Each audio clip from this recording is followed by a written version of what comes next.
कैसे हैं आप सभी लोग। एक बार फिर से स्वागत है आपका हमारे YouTube channel study with Yogesh में। कल मैंने आपको लोक वित्त या सार्वजनिक वित्त या सरकारी वित्त या सरकारी पैसा या पब्लिक फाइनेंस, इसका पहला पार्ट कराया था, जिसके अंदर मैंने आपको सरकार की राजस्व प्राप्तियों के बारे में एक जानकारी दी थी। प्रश्न किसी भी केस में अगर ये आता है इनमें से कौन से सरकार की राजस्व प्राप्तियों का हिस्सा है, तो सिंपल है, सभी प्रकार के टैक्स सरकार की राजस्व प्राप्ति में आएंगे, चाहे वो प्रत्यक्ष कर हो या अप्रत्यक्ष कर हो। प्रत्यक्ष कर के एग्जाम्पल मैंने बताए, अप्रत्यक्ष कर के एग्जाम्पल बताए। इसके अलावा गैर राजस्व कर यानी मतलब जो गैर जो टैक्स होता है, यानी जो मतलब जो नॉन टैक्स जो सरकार का रेवेन्यू होता है, चाहे फीस है, कोई फाइन है, या इसके अलावा कहीं पे किसी को चालान वगैरह कर दे, वो सब आएगा। ठीक है। इसके अलावा जो सरकार की जो प्राप्तियां होती हैं बच्चों, आपको वो सही तरीके से मैंने समझा है। सेकंड जो प्राप्तियां होती हैं उसको बोलते हैं पूंजीगत प्राप्ति, यानी कैपिटल जो सरकार की रेसिप्ट्स होती हैं वो हमने देखनी है कि पूंजीगत प्राप्तियों के अंदर क्या क्या आप लोग शामिल करोगे। प्रश्न आएगा तो कॉन्सेप्ट आधारित आएगा। जो सिर्फ और सिर्फ ये मानते हैं कि सर पढ़ाएंगे हम रटेंगे हमारा एग्जाम निकल जाएगा, उनसे नहीं हो पाने वाला। ठीक है, क्योंकि इसमें परिवर्तन करना बहुत आवश्यक है। डीप स्टडी की क्लासेस में आपसे पहले भी कहता था, अब भी कह रहा हूं कि डीप स्टडी से बेहतर कोई विकल्प नहीं रहता। आपको समझने में पढ़ने में थोड़ा सा समय लगेगा, लेकिन एक बार पढ़ लोगे तो आप कभी जीवन में मात नहीं खाओगे। चलो माना आप ग्रुप सी का एग्जाम दे रहे हो, ठीक है, सपोज करो उसमें एक क्वेश्चन आता है, निम्नलिखित में सरकार की राजस्व प्राप्तियों का हिस्सा कौन सा है। 4 विकल्प दीजिए, कहां पढ़ोगे वन लाइनर में, कितने पढ़ोगे बताओ। और हो सकता है कि उन 4 जो विकल्प हैं उसमें मैंने एक ऐसा पॉइंट, मतलब मैंने एग्जांपल के अंदर उन विकल्प में कोई भी नहीं दिया हो, लेकिन आपको ये तो बता रखा है कि राजस्व प्राप्तियां कौन सी होती हैं। आप दिमाग लगाओगे कि सरकार को किसी संपत्ति को बेचने की आवश्यकता नहीं पड़ेगी या उधार लेने की आवश्यकता नहीं पड़ेगी, तो अगर ऐसा नहीं है तो वो जो रेगुलर इंटरवल में छोटी छोटी इनकम प्राप्त हो रही तो राजस्व प्राप्ति होगी। जैसे आपके पास एक भवन है, आपने उसको बेच दिया तो सडनली पैसा आएगा ना, आपके पास एक मुफ्त पैसा आएगा, तो आप राजस्व प्राप्ति नहीं कहोगे। लेकिन उसी भवन को किसी उसी भवन को आप किसी दूसरे पर्पस के लिए, चाहे आप रेंट पे दो, कुछ करो, उस पे लगा दो, तो आपकी जो इनकम होगी वो एक मुफ्त ना आके एक रेगुलर इंटरवल पे आती रहेगी,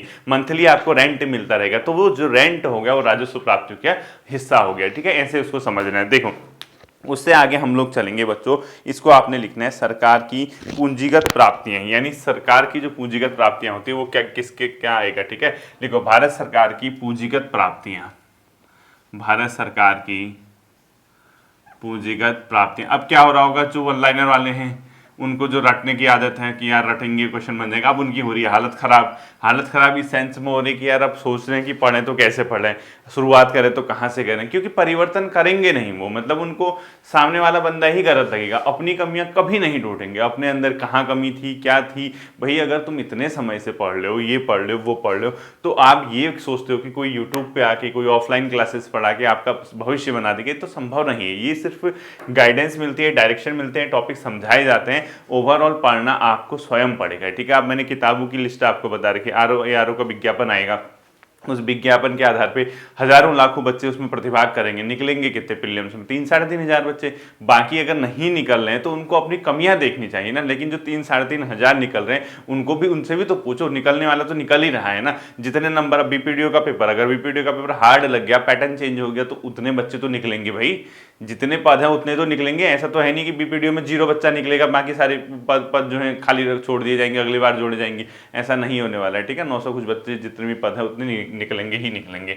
पूंजीगत प्राप्तियां आपने देखनी है बच्चों, तो ये एक ऐसी प्राप्तियां होती हैं जिसके लिए सरकार को ना तो किसी सार्वजनिक संपत्ति को बेचना मतलब सरकार को या तो सार्वजनिक संपत्ति को बेचना पड़ेगा, या सरकार के अंदर जो देयताएं होती हैं, लाइबिलिटीज होती हैं, उसको बढ़ाना पड़ता है। यानी सरकार को देयता का मतलब क्या होता है, लाइबिलिटीज का मतलब क्या होता है, देयताएं। देयताएं मतलब आपके ऊपर एक रिस्पॉन्सिबिलिटी, आपको देना है, किसी को रिटर्न करना है, तो आपके ऊपर देयता होगी। जैसे अगर मैंने आपको 1 लाख रुपए उधार दे दिए तो आपके ऊपर लाइबिलिटी होगी, आपके ऊपर देयता होगी कि आपको सर को रिटर्न करना है। तो 1 लाख रुपए अगर आपको मिला है तो उधार मिला है ना।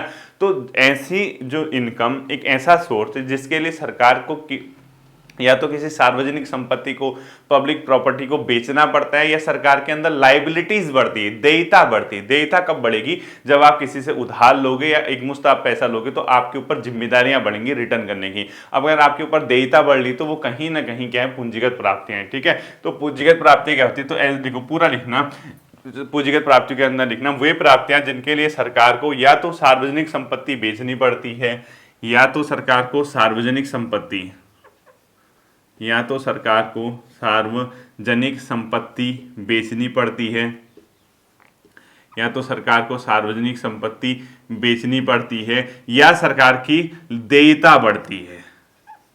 देयता को ब्रैकेट में लिखना लायबिलिटीज, ठीक है।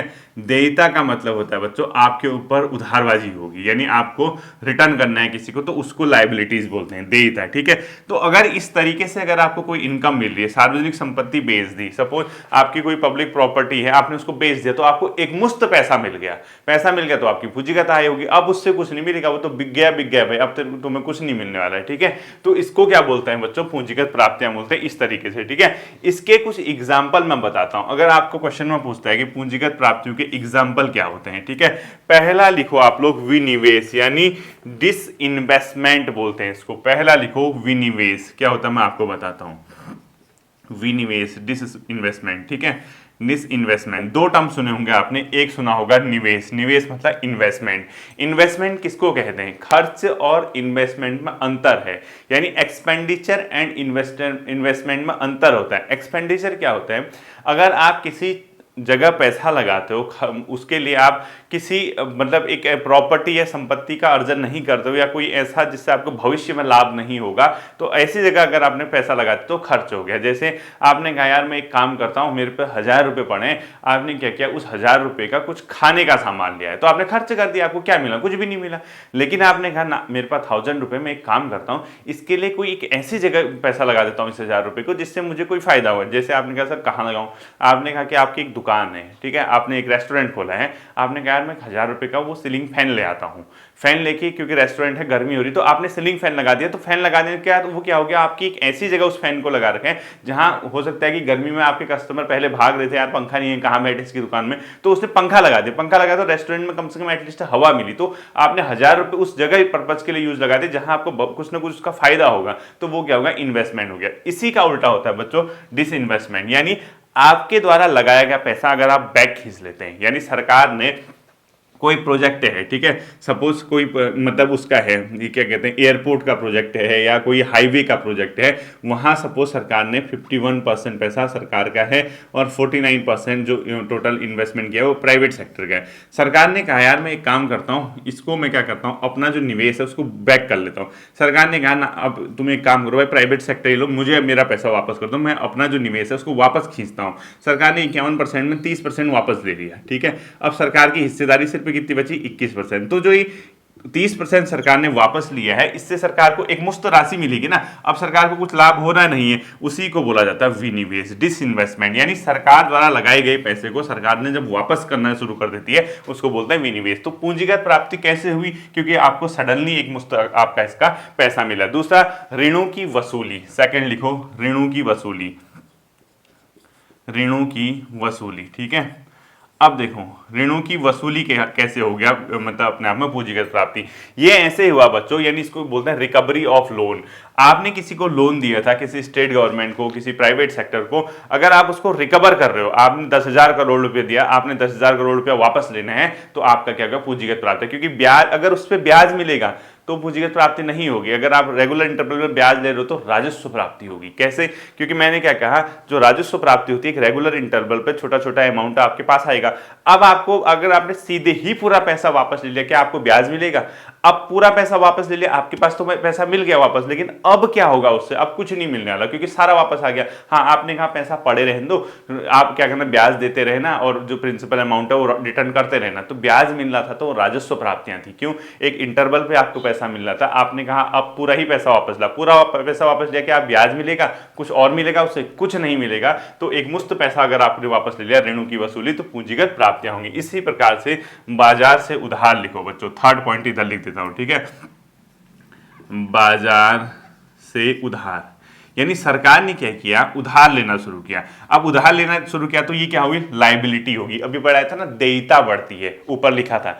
लायबिलिटीज मतलब आपकी जिम्मेदारी बढ़ गई है, आपके कंधों पे बोझ आ गया कि आपकी जिम्मेदारी, देयता बढ़ गई आपकी। अगर आप किसी से उधार मांग रहे हो तो कहीं ना कहीं आपकी लायबिलिटीज बढ़ गई, देयताएं बढ़ गई, अब आपको रिटर्न करना है तो कहीं ना कहीं जिम्मेदारियां आ गई। तो बाजार से उधार लेना भी अपने आप में, इसको मार्केट बोरोइंग बोलते हैं, ठीक है, जो इकोनॉमी में जो टर्म होता है मार्केट बोरोइंग। इसके अंदर दो प्रकार की चीजें होती है बच्चों, एक आंतरिक बाजार होता है, एक बाह्य बाजार होता है, ठीक है। इसमें लिखो आंतरिक बाजार से ऋण और बाह्य बाजार। बाह्य किसी अंतर्राष्ट्रीय संस्था से ले लिया तो ये भारत सरकार ले सकती है इसमें, ठीक है, राज्य सरकार नहीं, भारत सरकार लेगी, लिखो भारत सरकार। और आंतरिक क्या होगा, आरबीआई से सरकार जब लेती है पैसा, ठीक है, आरबीआई से अगर सरकार लेती है आंतरिक मार्केट में, तो ये अपने आप में कैसा हो गया बच्चों, एक प्रकार के आरबीआई द्वारा लिख दो इसको, आरबीआई से क्या, आरबीआई द्वारा लिखो। तो ये बाजार से जो उधार ले रहे हो आप, ये भी अपने आप में क्या होगी, पूंजीगत प्राप्ति है। क्यों, क्योंकि इससे देयता बढ़ रही है। अब डेफिनेशन से मैच करो, क्या था पहला डेफिनेशन, सरकार को किसी पब्लिक प्रॉपर्टी को बेचने की जरूरत पड़ती है, ऐसा ही लिखा था ना।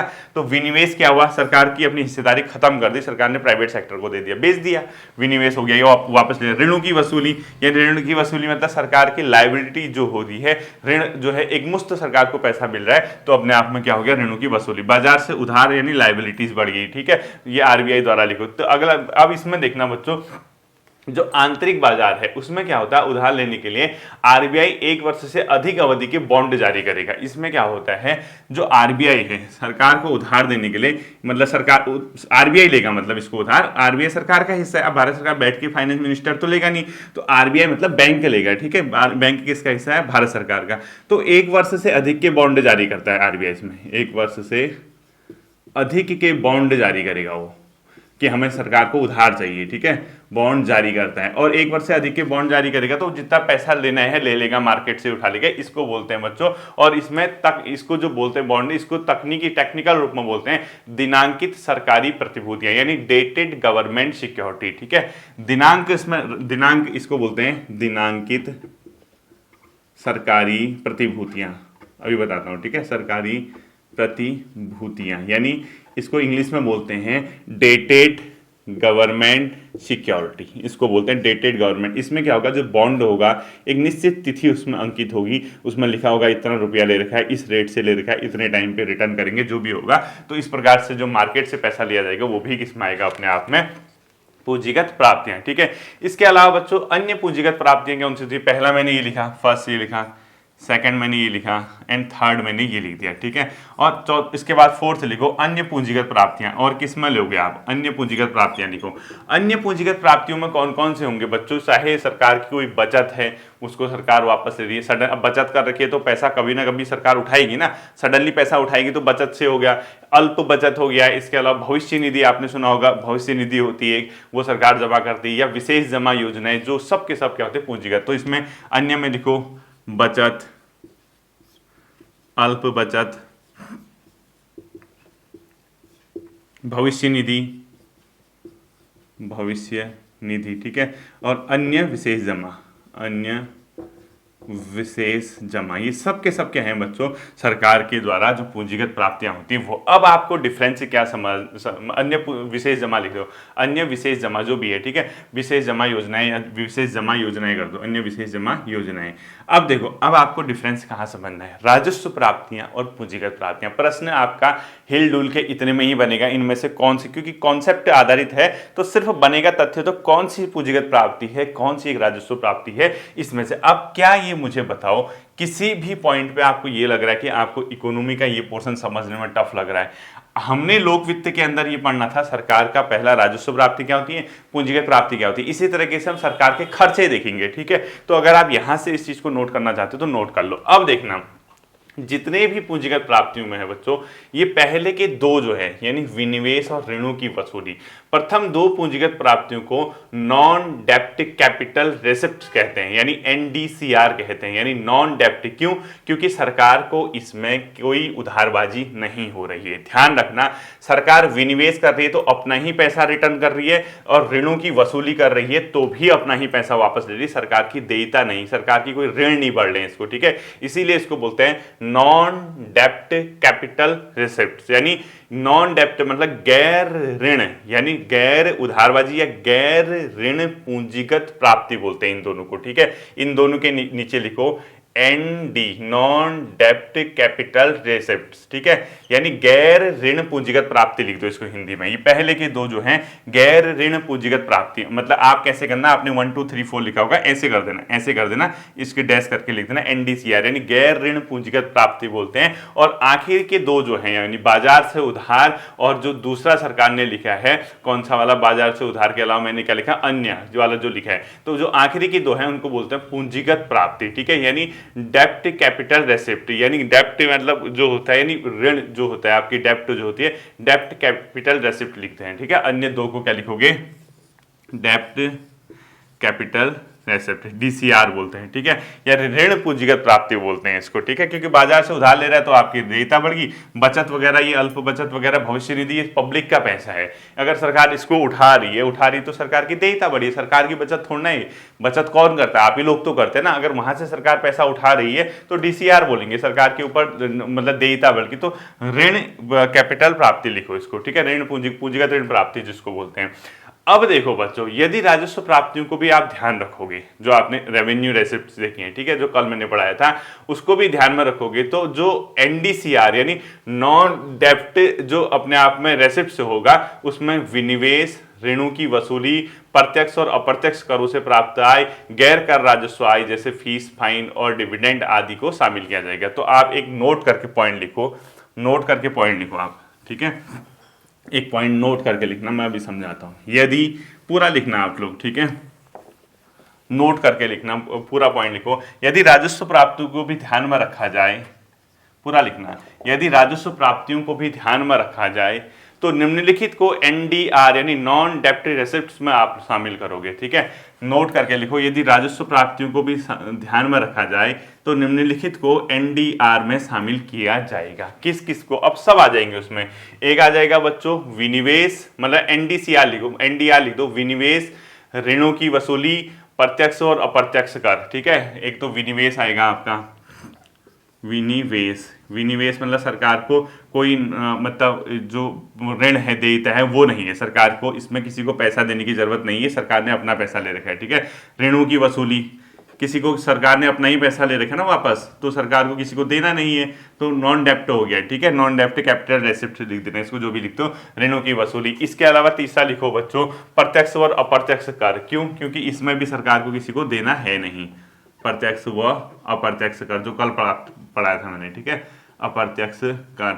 और इसके अलावा जो अन्य जो होते हैं, यानी अन्य के अंदर आप लोग क्या लिखोगे, गैर कर राजस्व आय जैसे फीस, फाइन वगैरह। ठीक है, गैर कर राजस्व आय जो मैंने कल पढ़ाया था, गैर कर राजस्व आय, गैर कर राजस्व आय में जैसे कल वाला लिखो, फी, फाइन आदि, ये जो मैंने कल पढ़ाया था। ठीक है, क्यों, क्योंकि इसमें क्या सरकार को किसी को देना है, ये अपना ही तो पैसा है, विनिवेश अपना ही वापस ले लिया, अपना ही पैसा जो किसी को देता था उसको वापस कर लिया।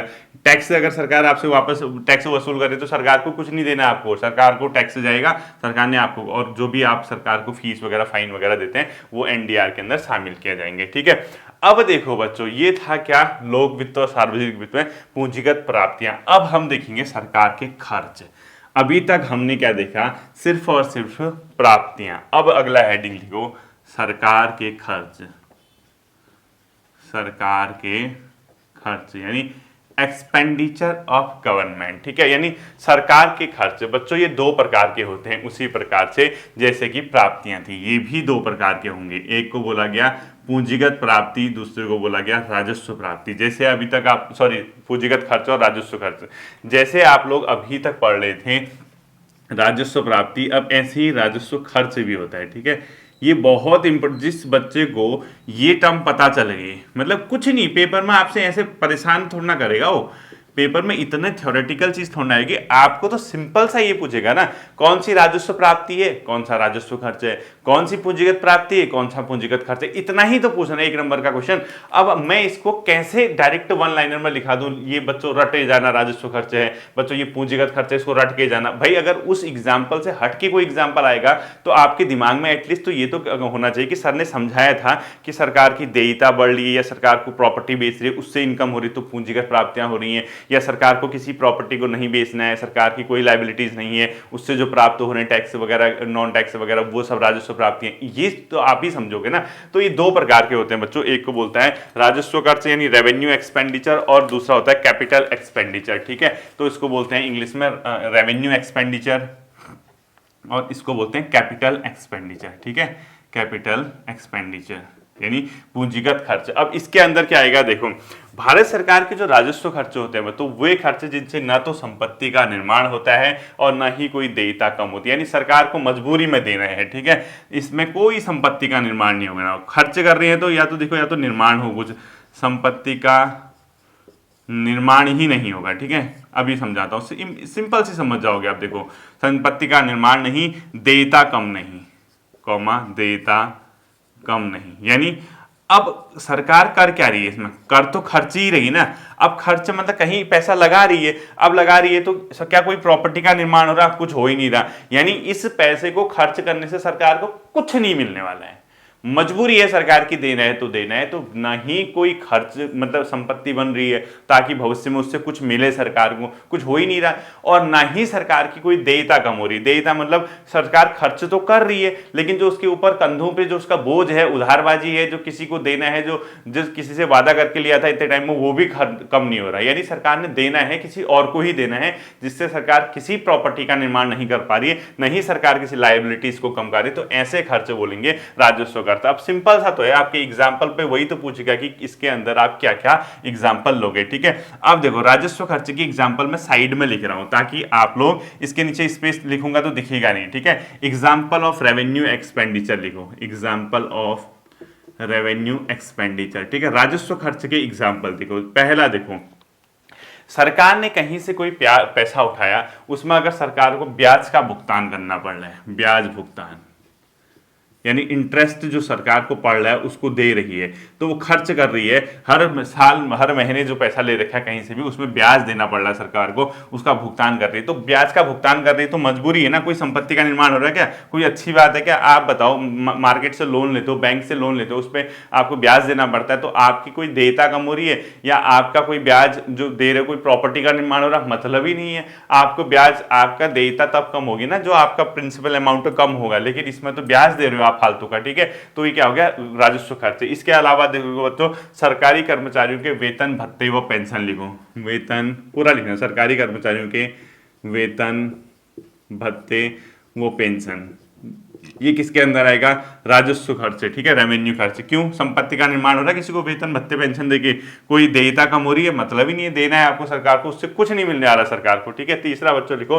सब्सिडी, सब्सिडी वगैरह मिलती है ना जैसे, तो सरकार को उससे कुछ नहीं मिलने वाला है। ठीक है, वो तो आपको सहायता दे रही है, सब्सिडी सब्सिडी दे रही है, तो क्या कोई संपत्ति का निर्माण कर रही है, सरकार की कोई देयता कम हो रही है, मतलब ही नहीं होता। वो तो गरीबों को या किसी को, जिस वर्ग को सब्सिडी की आवश्यकता होती है उसको सरकार सब्सिडी कर रही है। अब सब्सिडी का मतलब क्या होता है, राज्य की ओर से नागरिकों को राज्य की ओर से नागरिकों को दिया जाने वाला एक तरफा भुगतान, जिसके बदले में राज्य की संपत्ति का निर्माण नहीं होता है। ठीक है, एक तरफा भुगतान होगा, सरकार को वापस कुछ नहीं मिलेगा इससे, ये सब्सिडी। ठीक है, आपको पता है ये सब्सिडी सुनाई है आपने। इसके अलावा बच्चों कोई अनुदान, जैसे राज्य सरकार वगैरह किसी को अनुदान देती है, ग्रांट्स बोलते हैं इसको। ठीक है, अनुदान यानी ग्रांट्स बोलते हैं, जो पैसा वैसा देती है, ये सब के सब, इससे किसी प्रॉपर्टी का निर्माण नहीं हो रहा सरकार का, कोई देयता नहीं कम हो रही है, ये सब के सब क्या आएगा बच्चों, अनुदान। चाहे विदेशी सरकारों को दे, राज्य सरकारों को दे, जो ग्रांट्स होते हैं। ठीक है, आपको पता ही होगा जो पैसा दे रही है अनुदान में, विदेशी सरकारों को दे, राज्य सरकारों को दे, जिसको भी दे, ये सब किस में आएगा बच्चों, राजस्व खर्च का हिस्सा कहलाएगा। ठीक है,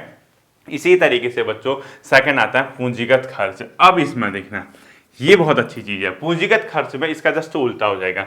सरकार को पूंजीगत खर्च में सिंपल सी बात है, किसी संपत्ति का निर्माण भी होता है, उससे देयताएं भी कम होती है। यानी आपने ऐसी जगह खर्च कर दिया जिससे आपकी किसी प्रॉपर्टी का निर्माण हो गया, जो भविष्य में आपको रिटर्न देगी बहुत अच्छा खासा। ठीक है, संपत्ति का निर्माण भी होगा इससे, कॉमा देयताएं भी कम होती हैं, देयता कम, यानी एक ऐसा खर्च जिससे आप किसी प्रॉपर्टी का निर्माण कर पा रहे हैं ताकि फ्यूचर में आपको कोई रिटर्न मिले, और किसी देयता को कम कर पा रहे हो, जो आपने उधार वगैरह लिया था उसको रिटर्न कर पा रहे हो, आपकी देयताएं कम हो रही हैं, तो वो सब किसके अंदर आएगा बच्चों? पूंजीगत खर्च। अब एग्जाम्पल ऑफ कैपिटल एक्सपेंडिचर आप यहाँ पे हेडिंग लिखोगे, ठीक है, कैपिटल एक्सपेंडिचर यानी पूंजीगत खर्च के एग्जाम्पल आपको देखने की, पूंजीगत खर्च में क्या क्या आप लोग शामिल करोगे। पहला लिखो सार्वजनिक संपत्ति का निर्माण। आपने एक पब्लिक प्रॉपर्टी बना दी, चाहे आप रेलवे बनाओ, मेट्रो बनाओ, कुछ भी बनाओ, ठीक है, एयरपोर्ट बनाओ, ठीक, सार्वजनिक संपत्ति का निर्माण, पब्लिक प्रॉपर्टी का निर्माण कर दिया तो सरकार फ्यूचर में उससे पैसा कमाएगी, ठीक है। तो सार्वजनिक संपत्ति के निर्माण के लिए आपने लाखों करोड़ों रुपए खर्च किए, तो कैपिटल एक्सपेंडिचर उसको बोला गया। इसी के लिए इसी तरह लिखो लिए गए ऋणों को लौटाना। आपने कोई ऋण ले रखा है किसी से, उसको आप वापस कर रहे हो, यानी आप ऋण जो है, लोन है, वो वापस कर रहे हो, तो लिखो लिए गए ऋण को वापस करना, वापस, ठीक है। देखो इसका क्या मतलब, आपकी देयता कम होगी, आपने किसी से ऋण लिया था, पैसा लिया था, आपने रिटर्न कर दिया उसको, आपकी देयता कम हो गई, लिए गए ऋण को वापस करना। अगला लिखो आप लोग राज्य सरकारों, विदेशी सरकारों या सरकारी उपक्रम जितने भी होते हैं आदि को ऋण देना है, ठीक है। ऋण दोगे तो आप फ्री में तो दोगे नहीं, वो ब्याज सहित वापस करेगा। राज्य सरकार ऑब्लिक विदेशी सरकार, विदेशी सरकार ऑब्लिक पब्लिक सेक्टर यूटिलिटीज लिखो, सार्वजनिक उपक्रम बोलते हैं, जैसे ओएनजीसी हो गया, गेल हो गया, ये सब, ठीक है, सार्वजनिक क्षेत्र के उपक्रम, क्षेत्र सरकारी कंपनियां, मतलब कहने का मतलब, ठीक है, पब्लिक सेक्टर यूटिलिटीज बोलते हैं इसको, ठीक है, यूटिलिटीज यानी पीएसयूज बोलते हैं, सार्वजनिक क्षेत्र के उपक्रम को ऋण देना। ये क्या होती हैं सार्वजनिक क्षेत्र, जैसे ओएनजीसी हो गया, गेल हो गया, या इसके अलावा आपने देखा होगा ऑयल एंड, मतलब ये आपके जितने भी सरकारी कंपनियां होती हैं, ठीक है, ये सब के सब अपने आप में सार्वजनिक क्षेत्र के उपक्रम कहलाते हैं। इनको अगर आप ऋण दे रहे हो तो फालतू में तो दोगे नहीं, ऋण नाम ही लोन है ना, लोन का क्या होगा, आपको पैसा भी मिलता रहेगा और एक मुफ्त भी लौटाएगा कभी ना कभी, तो आपकी कोई ना कोई क्या होती है संपत्ति का निर्माण, या संपत्ति का निर्माण हो रहा है, आपको वापस मिलेगा, ठीक है, ये आपको ध्यान रखना है। ये था आपका कैपिटल एक्सपेंडिचर। अब देखना बच्चों 1987 और 88 के फाइनेंशियल ईयर में क्या हुआ, भारत सरकार द्वारा खर्च के एक नए वर्गीकरण को शुरू किया गया, यानी 1987-88 का जो फाइनेंशियल ईयर था उसमें खर्च का एक नया वर्गीकरण शुरू हुआ। तो लिखो, नोट करके लिखो, 1987-88 में खर्च का एक नया वर्गीकरण शुरू किया गया था एक्सपेंडिचर का, ठीक है। 1987-88 में 1987-88 में खर्च का एक नया वर्गीकरण,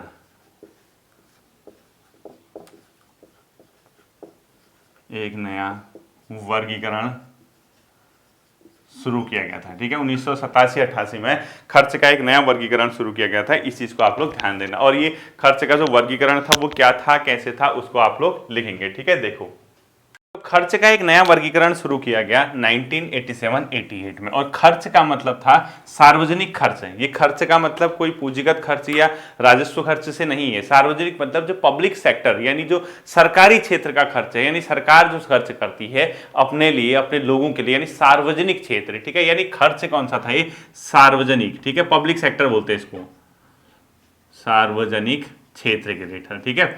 अब इस खर्च के मतलब क्या था बच्चों, इसको दो भागों में बांटा गया, यानी इसको बोला गया, एक को योजनागत खर्च और दूसरे को बोला गया गैर योजनागत खर्च। यानी योजनागत, ये मोस्ट इंपोर्टेंट चीज है, यहां से क्वेश्चन आएगा, योजनागत खर्च। किसी भी केस में अगर आपको कभी ये क्वेश्चन पूछता है कि इनमें से कौन सा योजनागत और गैर योजनागत खर्च है, तब वहां बेहोश मत हो जाना, ठीक है। योजनागत और गैर योजनागत खर्च, गैर योजनागत का मतलब होता है नॉन प्लान्ड एक्सपेंडिचर, ठीक है, और योजनागत का खर्च का होता है प्लान्ड एक्सपेंडिचर, ठीक है, प्लान के तहत एक्सपेंडिचर किया होगा।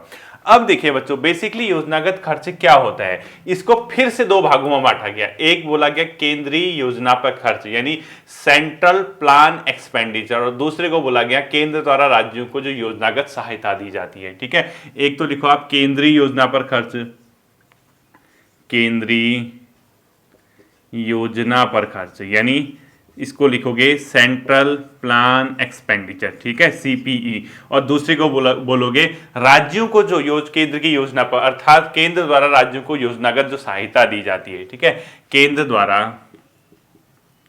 द्वारा राज्यों को राज्यों को योजनागत सहायता, योजनागत सहायता, केंद्र द्वारा राज्यों को योजनागत सहायता, यानी किसी केंद्रीय योजना के लिए या किसी एक प्लान के तहत अगर राज्यों को सहायता दे रही है योजना के तहत, वो यानी प्लानिंग असिस्टेंस टू स्टेट इसको बोला जाता है। अब देखो, अगर आप टोटली इसको देखोगे तो इस एक्सपेंडिचर को किस किस प्रकार से देखा जाता है, यानी ये आखिर ये सार्वजनिक क्षेत्र के खर्चे किस सेक्टर में हो सकते हैं। ये बच्चों सामाजिक क्षेत्र का हो सकता है, ये अपने आप में उद्योग एवं खनन क्षेत्र का हो सकता है, ये परिवहन का हो सकता है, ये ऊर्जा का हो सकता है। कभी ये पूछेगा ये सार्वजनिक क्षेत्र के खर्चे आखिर किस किस क्षेत्र से संबंधित हो सकते हैं, चाहे वो परिवहन का हो, ब्रैकेट में देखो परिवहन क्षेत्र से संबंधित हो, चाहे उद्योग से संबंधित हो, चाहे खनन से संबंधित हो, या इसके अलावा किससे हो सकता है, ऊर्जा से संबंधित हो, ये सब के सब, ठीक है, ये इसी के तहत आएंगे। यानी इन योजना मतलब इन क्षेत्र में अगर सरकार खर्च कर रही है कोई सामाजिक क्षेत्र, अब सामाजिक क्षेत्र का मतलब हुआ जैसे सोशल वेलफेयर के लिए, ठीक है, सामाजिक क्षेत्र का खर्च हो, ये इनके तहत आएगा, आदि कर दो, ये सारे खर्च। अब देखिए योजनागत खर्च में, प्लानिंग एक्सपेंडिचर में ऐसी चीजें अपने आप में एग्जिस्ट करती हैं। अब ध्यान से एक चीज समझना बच्चों, ये जो एक्सपेंडिचर होते हैं योजनागत खर्च, इसका बहुत विवाद हुआ, बहुत परेशान थे राज्य सरकारें वगैरह। ये क्यों? क्योंकि केंद्र सरकार योजना पे तो खर्च कर रही थी, लेकिन केंद्र सरकार द्वारा राज्यों को योजनागत सहायता की बात कही थी, हम सहायता देंगे, बट राज्य चाह नहीं रहे थे कि हमें इस तरीके से कंडीशन लगा के अगर ऐसे कोई सहायता मिल रही राज्यों को, और राज्य ये कहेंगे, राज्यों से ये कहा कि भाई आप इतना पैसा दे रहे हैं, इसका काम यहाँ यहाँ करेंगे, तो वो इंसान पे बर्डन आ जाता है। लाइक अगर मैं आपको 1000 रुपये दूँ, 1000 रुपये से मैं कहूँ यार आप अपने गाँव में लाइब्रेरी खोलो और उसमें 2 बच्चे हैं पढ़ने वाले, आपको क्या फायदा? आप ये चाहोगे ना मैं यार जो अगर मुझे पैसा मिल रहा है तो मैं फ्रीली अपनी कंडीशंस के अकॉर्डिंग उसका यूज कर सकूं ताकि मुझे भी इनकम हो सके। तो ये बहुत ज्यादा विवाद हुआ इसको खत्म करने का। अभी फिलहाल आप सिंपल सा सोचो कि योजनागत खर्च में क्या क्या आएंगे और गैर योजनागत में क्या क्या आएंगे, ठीक है। गैर योजनागत में आएगा बच्चों सभी योजनागत खर्च के अलावा अन्य सभी खर्च, यानी जो योजनागत खर्च हैं इनके अलावा एक ऐसे खर्च जैसे ब्याज का भुगतान करना है, वेतन और पेंशन देना है, रक्षा क्षेत्र में अगर एक्सपेंडिचर करना है, सब्सिडी है, अनुदान है, ये सब किसके अंदर आएंगे बच्चों? गैर योजनागत खर्च। इसके अंदर क्या आएंगे? योजनागत खर्च के अलावा। पहला कौन सा आएगा? योजनागत खर्च के अलावा, यानी इनके अलावा, इनके अलावा, ठीक है। दूसरा कौन सा आएगा? जैसे ब्याज भुगतान, आपने कहीं पे ब्याज का भुगतान करना है, उसके लिए अगर आपको पैसा देना है, ब्याज का भुगतान, ठीक है। इसके अलावा आप देखो सब्सिडी, सभी सब्सिडी नहीं है, सब्सिडी नहीं, सभी सब्सिडी नहीं, ब्रैकेट में देखो कुछ को छोड़कर, कुछ सब्सिडी प्लानिंग के तहत होते हैं, ठीक है, कुछ को छोड़कर लिख दो ब्रैकेट में, छोड़कर, ठीक है। इसी प्रकार से बच्चों रक्षा व्यय, ये भी क्या होगा अपने आप में गैर योजनागत, ठीक है, रक्षा व्यय। इसके अलावा लिखो वेतन, भत्ते और पेंशन, ठीक है। और इसी प्रकार से लिखो अनुदान, राज्यों को अनुदान, अनुदान लिखो, अनुदान के ब्रैकेट में लिखना कुछ को छोड़कर, सबको नहीं, सब अनुदान जरूरी नहीं है कि अपने आप में गैर योजनागत व्यय हो, कुछ को छोड़कर, ठीक है। ये अब ध्यान देना, गैर योजनागत व्यय पूछता है क्या हुआ, तो ये सब गैर योजनागत व्यय है, सब्सिडी, कुछ को छोड़कर, कुछ सब्सिडी नहीं होती है, रक्षा व्यय, वेतन भत्ते, पेंशन वगैरह, ये तो नॉर्मल सा क्वेश्चन पूछेगा ये सार्वजनिक क्षेत्र के योजनागत खर्च और गैर योजनागत खर्च में कब इसको डिवाइड किया गया? 1987-88। योजनागत व्यय के एग्जाम्पल और गैर योजनागत व्यय के एग्जाम्पल, ये सब के सब गैर योजनागत व्यय की क्या है? अपने आप में एग्जाम्पल है बच्चों, ठीक। अब देखो इसमें क्या हो रहा था बच्चों, जो ये है इससे कई राज्य रूठ रहे थे, नाराज, क्यों? क्योंकि इन योजनागत और गैर योजनागत व्यय में कैटेगराइज तो कर दिया, बट दिक्कत क्या आ रही थी कि उन पे कंडीशंस लग रही थी पैसा खर्च करने में और वो फ्रीली काम नहीं कर पा रहे थे। तो बहुत सी समितियों का निर्माण हुआ, जैसे विमल जालन समिति है, फाइनेंस 11वां 14वां वित्त आयोग है, इसके अलावा वो जो पूर्व में योजना आयोग जिसको बोला जाता था उसने है, या अपना रंगराजन कमेटी 2011 की, इन लोगों ने कहा कि गैर योजनागत और गैर योजनागत व्यय का जो आपने कॉन्सेप्ट रहा है इसको समाप्त कर दो, ठीक है। तो वर्ष 2011 में क्या हुआ बच्चों? रंगराजन समिति की सिफारिश हुई, ठीक है। तो लिखो 2011 में रंगराजन समिति की सिफारिश पर, इसकी सिफारिश आई, भारत सरकार ने निर्णय लिया, वर्ष 2016 में निर्णय लिया कि ये कॉन्सेप्ट हम खत्म कर देंगे। निर्णय की योजनागत व गैर योजनागत, योजनागत व गैर योजनागत खर्च, ठीक है, फॉर्मूला, खर्च फॉर्मूला लिख दो, फॉर्मूला समाप्त की घोषणा,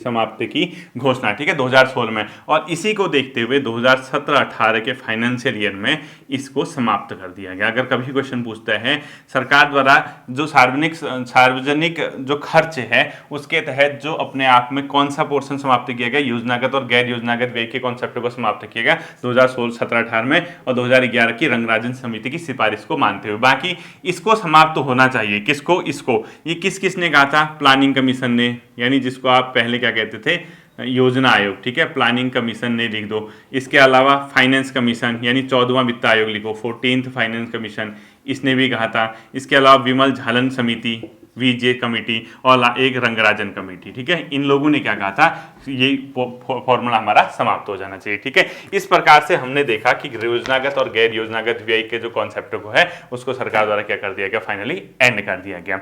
ये था बच्चों आपका, जिसके अंदर हमने पढ़ा पूंजीगत आय, पूंजीगत व्यय, राजस्व आय, राजस्व व्यय, कर के सोर्स क्या क्या हैं, अप्रत्यक्ष और प्रत्यक्ष कर, योजनागत व्यय क्या है, गैर योजनागत व्यय क्या है। इस वाले पॉइंट को आप लोग अच्छे से देख लेना है, ठीक है। फिर मिलता है अगले सेशन पे, अपना ध्यान रखिएगा। Thank you.